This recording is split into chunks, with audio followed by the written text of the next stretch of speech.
Hello and welcome to this Facebook Live discussion with The Wire. I am Akhil Kumar and today we are going to discuss a very chilling story that came out earlier this week in the Caravan magazine. An investigative journalist by the name of Niranjan Takle has spoken to the families of Judge Brij Gopal Harkishan Loya regarding allegations of foul play into his death. So the official version was that he suffered a heart attack and died of cardiac arrest, but these new revelations throw a new light on the case. Joining me for this discussion is our founding editor, Siddharth Varadarajan. Welcome, Siddharth. So just to get a broad view of what this matter is all about, we are going to start by discussing the Sohrabuddin and Kausarbi encounter case. So, Siddharth, can you, in a nutshell, just explain to our viewers who might not be familiar with this case, what this is all about? Yeah, so the matter goes back to 2005, where essentially Sohrabuddin, who is a gangster, small-time gangster, who operated on the sort of in the region of Rajasthan and Gujarat, and is believed to have had political connections of one kind or the other, was used by various politicians and business people to settle scores. Something obviously goes wrong with this guy, and he is abducted or picked up from a bus that he was on from Hyderabad. I think he was headed to Sangli in Maharashtra, and he was arrested by a detachment of, arrest is the wrong word because this was never shown as an arrest, so he was, to use the CBI's words, he was abducted or kidnapped, along with his wife Kausarbi. In the middle of the night, he was taken off this bus on the highway, and then, according to the CBI's charge sheet, was brought and kept at some kind of a guest house / safe house in Gujarat by senior police officers, kept for about a day and a half, 2 days, after which he is killed, and the Gujarat police makes an announcement that he was killed in an encounter and that he was a dreaded terrorist whose mission was to assassinate the then Gujarat Chief Minister Narendra Modi. Every newspaper and television channel reported this incident at the time as a matter of fact, that there was in fact this encounter and Sohrabuddin was killed and the life of the CM was saved. The brother of Sohrabuddin, however, had his suspicions because he was aware of the circumstances under which his brother went missing and his sister-in-law. And he started to make noise initially in Gujarat with the local courts, with the local police, saying that, look, this is a case of custodial killing. Didn't get very far, and eventually he moves the Supreme Court of India and is able to provide enough information to convince the judges of the Supreme Court that this appears prima facie to be a wrongful killing, and that apart from the killing of Sohrabuddin itself, people often forget that this incident also involves the murder of a woman who, even if one takes the argument, I remember an op-ed that Mr. Ajit Doval wrote in the Indian Express around the time that the CBI filed its charge sheet on the Sohrabuddin case, in a way justifying the killing of Sohrabuddin, saying that, well, he was after all a gangster and so on and so forth. But, you know, the same incident led to the murder of this woman, Kausarbi. There are allegations that she was perhaps even sexually assaulted before she was killed. This is what some of the policemen who were interrogated said. And so Sohrabuddin moves to the Supreme Court. The case is given to the CBI. The CBI files, after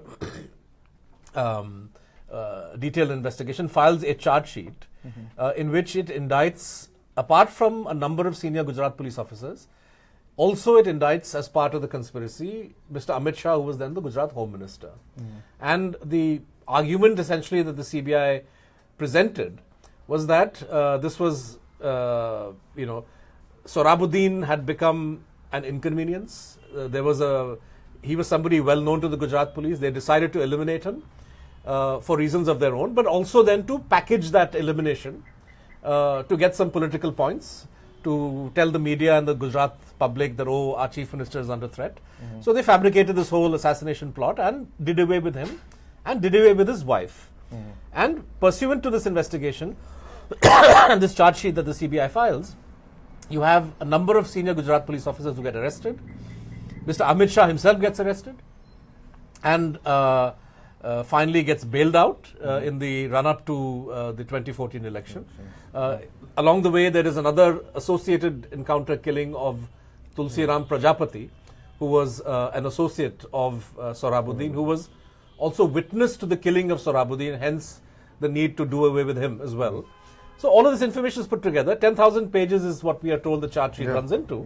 And the Supreme Court essentially, as a measure of its lack of faith in the Gujarat police and the Gujarat, administration in general, directed two things. It directed three things. First, it gave the case to the CBI.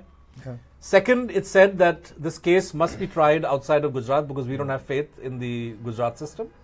And third, that there should be a single judge who should preside over this matter from start to finish.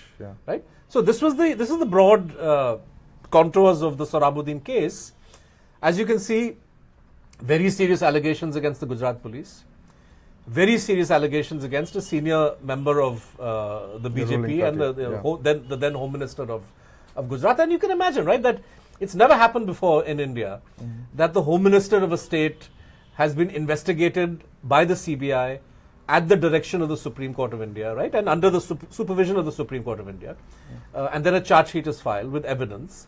So this is a serious matter, and the CBI files its charge sheet, and this matter is taken up for the framing of charges and for the trial to begin by a CBI special court in Bombay that was headed initially by Judge J.T. Utpat.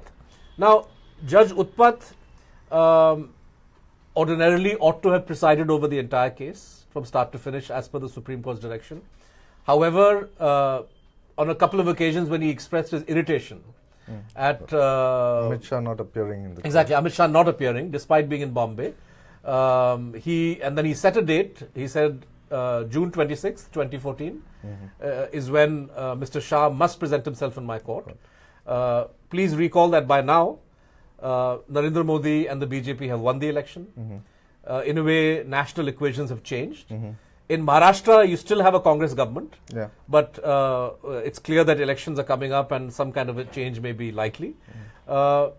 Justice Utpat mysteriously is transferred one day before Amit Shah is to appear. On 25th June. So he asked for Amit Shah to be present on June 26th. June 25th, he's moved out, right? Now, it is said that he himself asked for the transfer.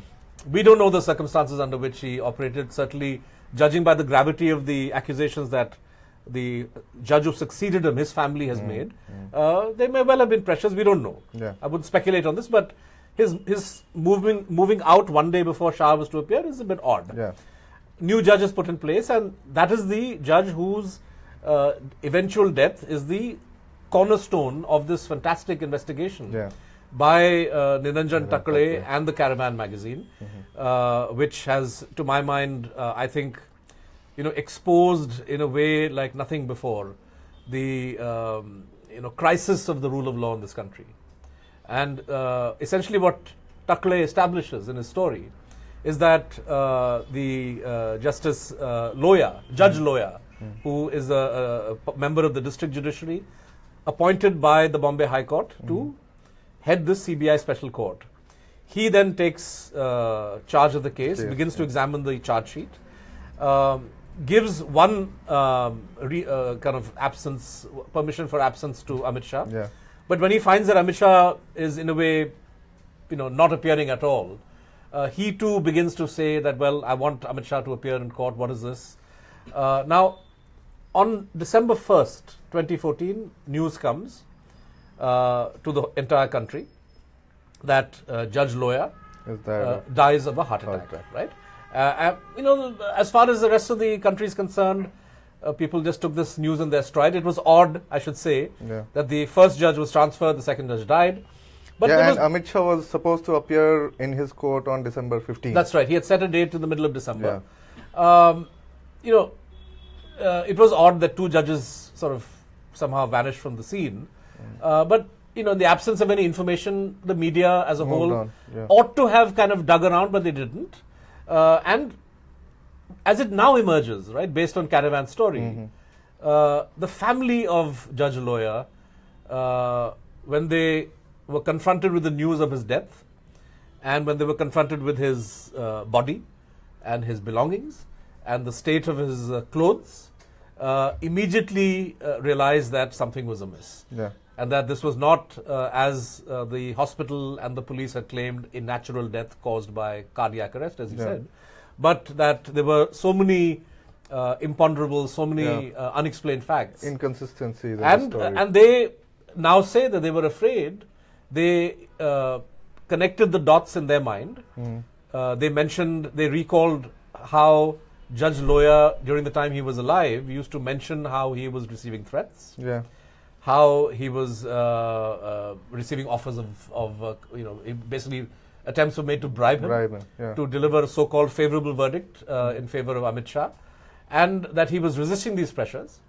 And so when they find that a 48-year-old judge with no history of cardiac arrest, I'm told he did 1 hour of exercise every day. Yeah.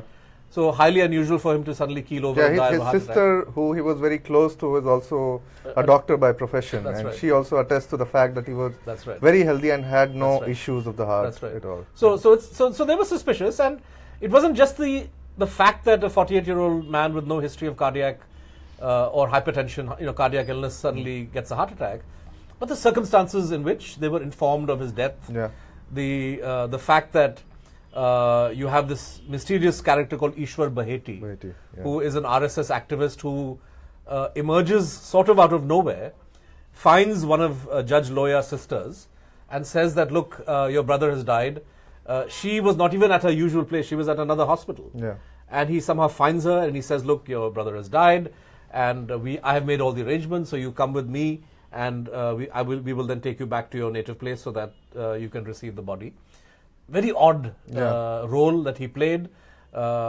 He has not been contactable since then, so we don't know who this person is, how he got involved, who alerted and he him. was the same person who returned the mobile phone of Judge Loya to his sister. Exactly. And the sister claims that all the data was erased from the phone. Exactly. Yeah. So to just recount the reasons why the family was suspicious. A, of course, the fact that he was 48 years old, but then even healthy people can suddenly get a heart attack.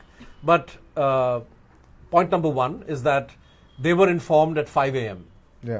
that your brother, and in the case of his father, that your son has died. The time of death recorded on the postmortem is something like 6:30 or 6:45 in the morning. So that's one very odd discrepancy. Second, Judge Loya was staying in the VIP guest house of Nagpur. For viewers who may not be familiar with the importance of Nagpur, Nagpur functions as the winter capital of Maharashtra. So the VIP guest house would be used to receiving MLAs, ministers, particularly at a time when the session would be on very soon. And it's hard to imagine that there would be no transport of any kind, and that the only way that this man who is complaining of chest pain can be taken to a hospital is by an auto rickshaw. The reporter says that there's no auto rickshaw stand for a couple of kilometers on either side. So he's taken by auto rickshaw. He's taken to a hospital which doesn't have an ECG machine. Is then moved to a second hospital where he's declared dead on arrival. Very, very odd way to treat a judge. Then the postmortem is signed by a relative who doesn't exist. So this ghost relative, supposed to be the paternal cousin. And the Judge Loya's father says that in Nagpur at that time, I don't have any person who could have signed this postmortem. So who was he? There is no response or answer from the authorities. The condition of the body. Now, ordinarily, when you first of all, I'm not an expert, but lawyer friends of mine who've dealt with postmortem cases say that when a postmortem is performed and then the body is handed over for disposal, for burial or for cremation, you don't put the body back in the original clothes. So, it would be wrapped in a hospital gown or sheets of some kind. Here the body is given to them ostensibly after a postmortem, but he is wearing his clothes, but the clothes are put on in a funny way, so the belt is ulta, his spectacles are found in a funny place, there's blood on his shirt, on the collar of his shirt. The father, I believe, says that his son had a head wound. Very, very odd circumstances. So that made them very suspicious. And soon after, the family, in its own way, appealed to the Chief Justice of the Bombay High Court, who had overall administrative responsibility for Judge Loya, in terms of, he was a member of the District Judiciary of Maharashtra. They asked him to set up an inquiry to investigate. Yeah, the son wrote a letter, I think. Yeah. The son wrote a letter and received no answer. It's almost as if his death, didn't bother the Chief Justice. And now, when we look at the allegations, again very serious, and I should say these are allegations that we have no way to verify or to authenticate. And Caravan magazine and Niranjan Takle tried to reach out to Judge Mohit Shah, against whom the family has made this grave accusation that he personally tried to bribe Judge Loya to come make up a with favorable judgment. Exactly. Yeah. So until Justice Shah speaks on the matter, obviously he has to be given the benefit of the doubt. So this is an allegation that the family has made, but it's something that is clearly worthy of investigation, worthy of probe, worthy of an inquiry, which is what you interviewed Justice A.P. Shah. Justice A.P. Shah yesterday. He also says that this definitely merits investigation because it is also a matter of the public's confidence in the judiciary. Correct. He calls the judiciary the tallest institution in the country. Right.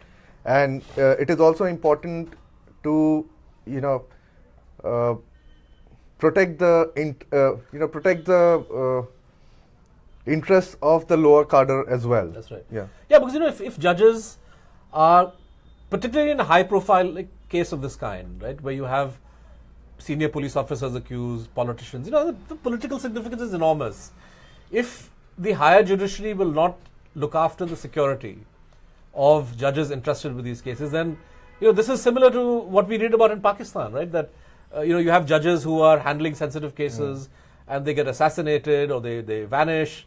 How are you expected to give a free and fair judgment in this kind of environment? And so I think what Justice Shah, A.P. Shah, was getting at was that here's a fit case for the Supreme Court of India or the Bombay High Court Chief Justice to intervene and say, I'm going to order an inquiry or some kind of investigation into this. So I think the issue of Judge Loya's death and the allegation of the family that Judge Loya was offered a bribe by no less a person than the former Chief Justice of the Bombay High Court. These are two issues that, apart from concerning everybody in India and everybody who has, who's bothered about justice and rule of law, it is also a matter for the judiciary, clearly.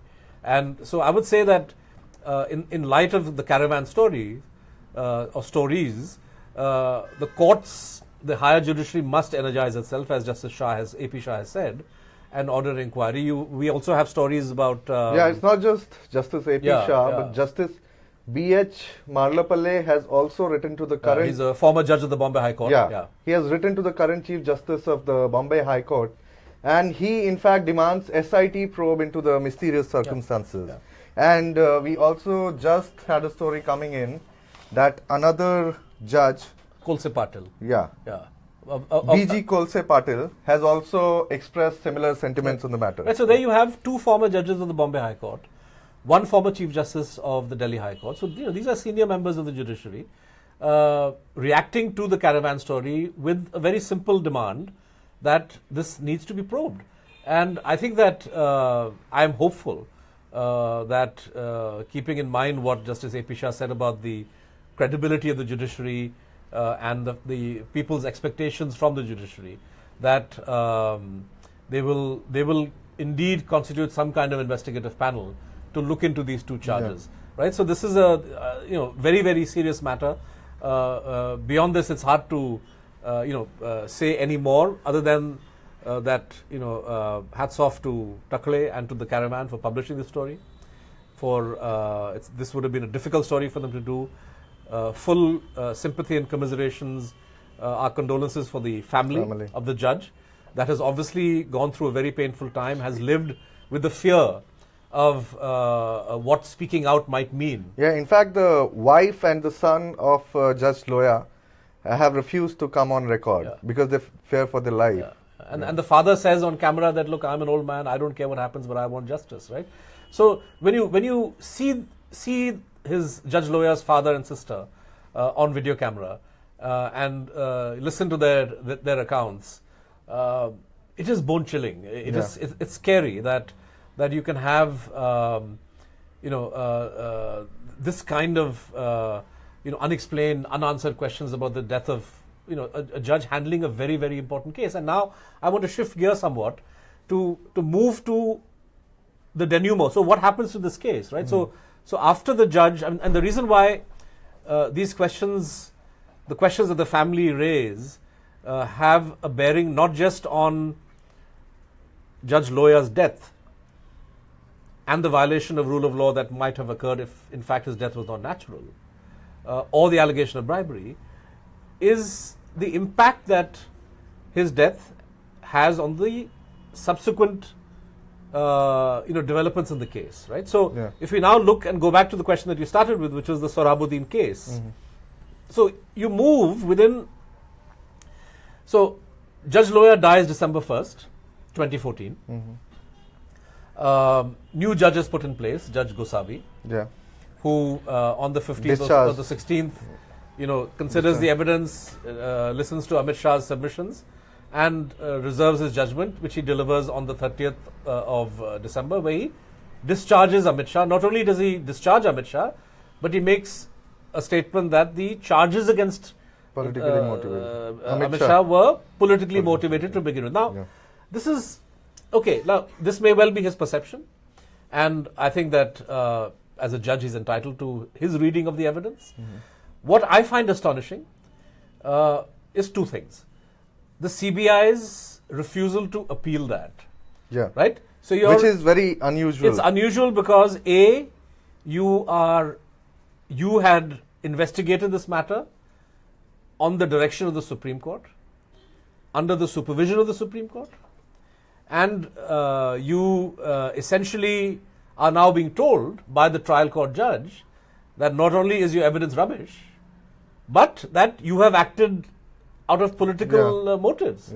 So how can the CBI leave this kind of allegation unchallenged, right? And as I said, it's twofold. Not only was the judge questioning the quality of the work the CBI did, right? But it was also questioning their motivation. So it was questioning their integrity, challenging their professional conduct and their professional integrity. So for the CBI not to want to appeal this, to my mind, was astonishing. And that's point number one. Point number two, the silence, we've called this discussion the silence of the lambs, right? And the lambs first go silent at the end of December 2014 when the CBI Special Court discharges Amit Shah. It's never happened in this kind of high-profile murder case that somebody can be discharged before a trial even begins, before he takes the witness stand. No coverage of this in the media. I mean, people report the fact that he was discharged, but had a CBI judge dismissed the charges, say, against A. Raja in the 2G scam during Manmohan Singh's time, I can assure you that every channel would have had wall-to-wall discussion with legal experts, forensic experts, you name it. There would be non-stop coverage of how the powerful, the rich and mighty have been able to get away with a light verdict, right? So here, the lambs decide not to cover the story. So there's virtually no discussion. I can't recall a single editorial in any newspaper about the failure of the CBI to go and appeal. And what happens afterwards is a shabby, predictable story where all the 9 or 10 police officers who were charged use the fact that Amit Shah was discharged and the fact that Judge Gosavi said this is a politically motivated case to also get themselves off the hook. So as things stand today, 10 or 11 people have been discharged from this case. The trial still hasn't begun. But even that is not the end of the story. The CBI fails to go and appeal. And I'm reiterating this because to my mind, all of these pieces of the puzzle add up to a bone-chilling picture of how the rule of law in this country is being violated and how we are failing in our work as journalists to highlight this, how we are failing as the judiciary, as law enforcement, to ensure that justice is done. The CBI fails to appeal. Sohrabuddin's brother, Rubabuddin, who is the original complainant, right? It's because of Rubabuddin's efforts that the matter goes to the Supreme Court in the first place, and the Supreme Court brings the CBI into the picture. So he goes to the Bombay High Court when the CBI fails to appeal Amit Shah's discharge, and he prays before the court that, look, the CBI has dropped the ball. Please reinstate the case and please direct the CBI to appeal this matter. And arguments are heard. One fine day, after several months, Rubabuddin goes to the High Court and says, "Me lords, I want to withdraw my petition." Now, the High Court realizes that this is something very strange. So they say, "Look, are you sure? Are you being threatened?" And he says, "No." They say, "Take a month and come back." So at the end of the month, he comes back and again he says, "I want to withdraw this petition." There was an interview of Rubabuddin yesterday in the media. In NDTV. In NDTV, where he was asked, which is pretty much the only channel that has covered this, apart from the digital platforms like The Wire or Caravan, of course, Scroll, etc. Quint. So NDTV asks Rubabuddin, "Look, why did you withdraw your case?" And he says, "Well, I explained the matter in the chambers of the judge, and I can't talk about it now." So prima facie, highly suspicious, right? And what makes this even more suspicious is that Rubabuddin, he withdraws his appeal on the discharge of Amit Shah, but 6 months later, he goes back to the same High Court to appeal the discharge of the police officers.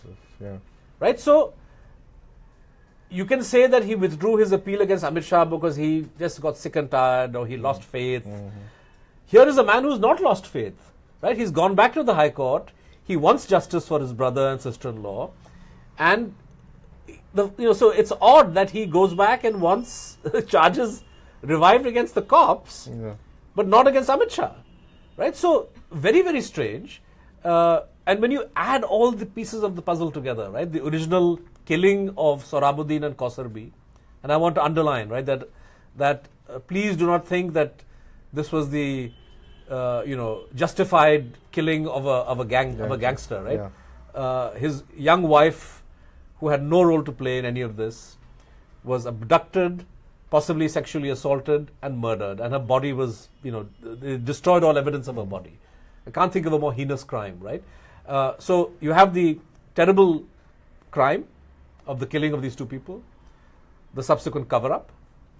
Then you have the allegations made by the Loya family about possible foul play. Changing judges. And then the death of Judge Loya under possibly suspicious circumstances. And then the CBI's failure to appeal. And the silence, the BJP spent 5 years in Manmohan Singh's time constantly characterizing the CBI as a caged parrot. And they were right to do so, because the CBI, as we all know, functions as the handmaiden of the executive, right?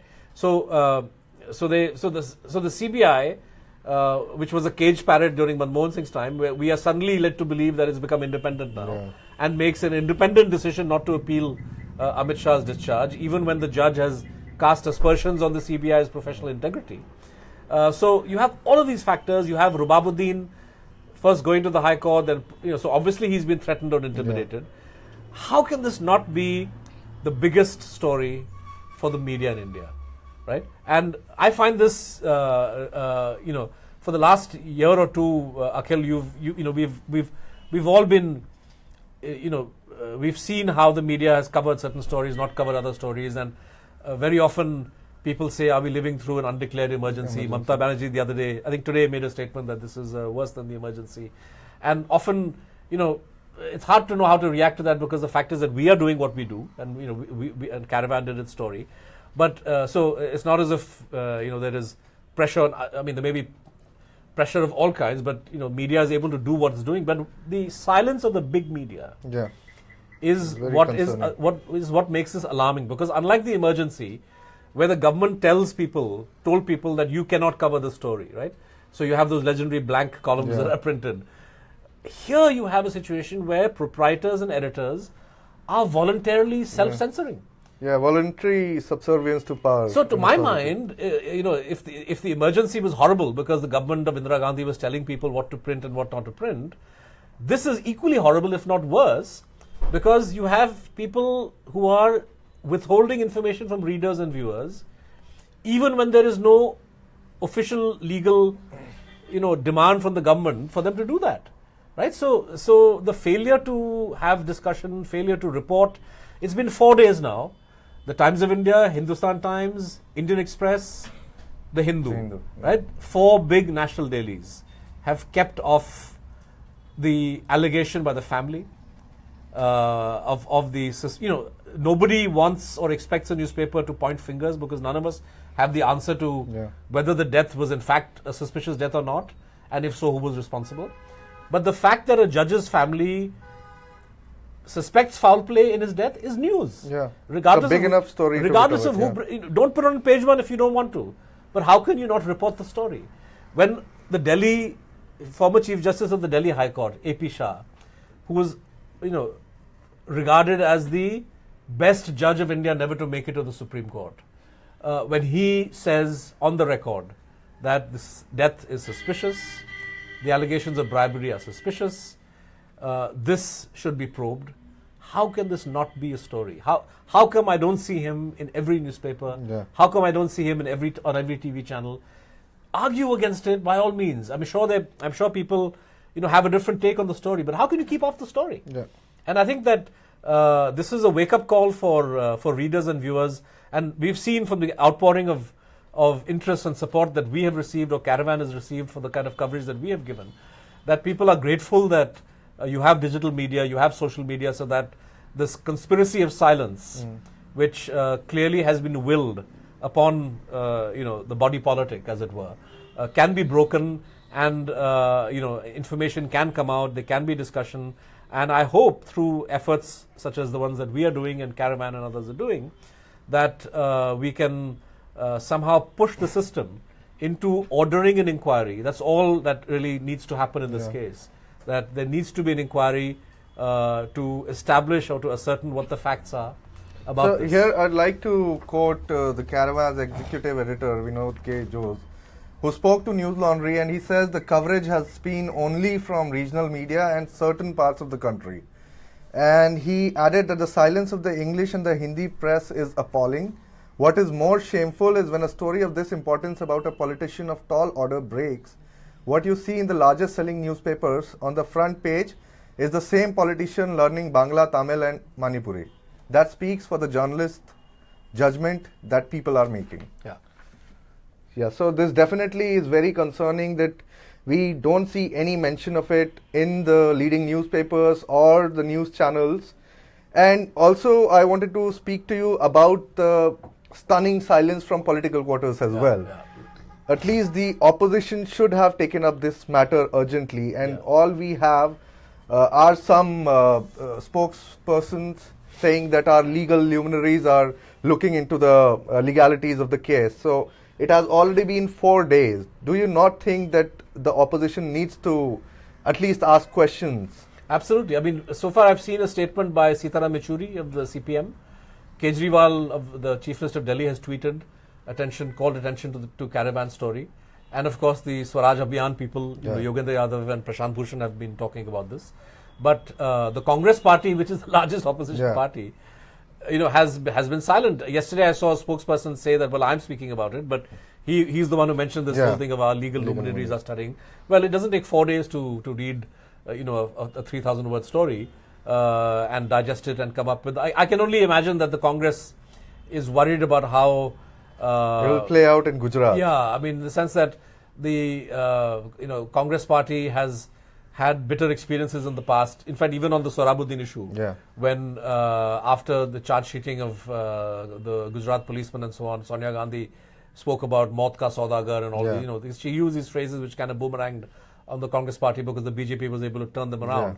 Perhaps that's what's weighing on the Congress party's mind. But I think there's some issues that are really larger than electoral tactics. And this is an issue which goes to the heart of whether India is a state governed by the rule of law or not. I cannot emphasize this enough that in this story you have, possible. The story begins with with two extrajudicial killings. It begins with the involvement of police officers, allegations of involvement of politicians in ordering those killings. It has as a key ingredient the Supreme Court of India expressing its vote of no confidence in the state of affairs in Gujarat, and the Gujarat police. Then you have the CBI investigating the matter. The CBI then dropping the ball. You have the death of the judge. This is really something which, if we don't get to the bottom of this, I think that we can kiss goodbye to the prospect of rule of law and of cases involving powerful people ever seeing being held accountable. These people ever being held accountable. This is a test case for Indian law enforcement. It's a test case for the Indian judiciary. It's a test case for Indian political parties. But more than anything, as we have explained, it's a test case for the Indian media. And so far, I'm afraid the Indian media has not passed this test at all, in flying colors, to put it mildly. So on that note, I think we'll end our discussion here. And we hope that more media houses at least start questioning or at least start reporting on this matter. That's all we have for today. If you want to read more on the story, you can of course head to the Caravan magazine's website and read both the stories on their website. If you want to read it in Hindi or Urdu, you can visit thewirehindi.com and thewireurdu.com. Thank you for joining us.